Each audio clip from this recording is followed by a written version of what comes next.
Do you have to be lucky to be rich? No. The answer is no, you don't have to be lucky to be rich. People think you have to win the lottery. People think you have to build the next multi-million pound dollar company and then sell it for millions of pounds, or that you have to be born rich. But it's not got anything to do with luck. It is not luck-based. All it is a simple, repeatable process that anyone can do. So here's the process. Step 1, create a gap. And how we create a gap is by reducing your expenditure and increasing your income to leave a gap between the two.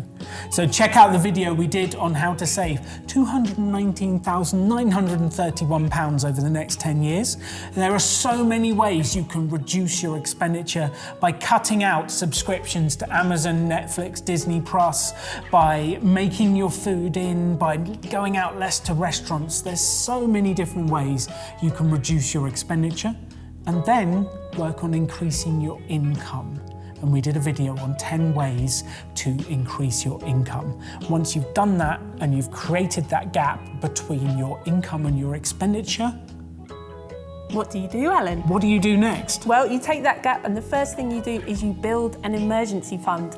The first thing you want to do is to get to either £1,000, $1,000, or whatever the equivalent is in your currency in an emergency fund. We've done a separate video about that and explaining in more detail what that means. Because emergencies happen. They do, Things Alan! happen. We don't like emergencies. No. Second step, pay off any expensive debt. And we've got a separate video for you about that called the debt attack strategy. Because debt is an anchor that sucks you down and we need to get rid of it as quickly as possible.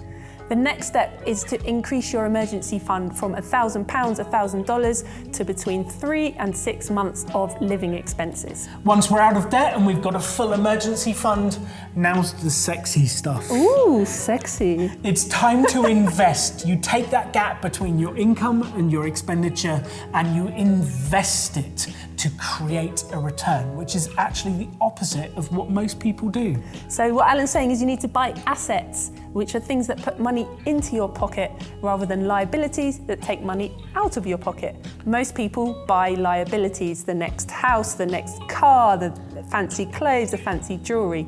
The key is to buy assets and not liabilities. Being wealthy isn't normal. If you want normal results, do normal things. If you want different results, do something different. If you want extraordinary results, do something extraordinary. If you want to be wealthy, you're going to have to stand out.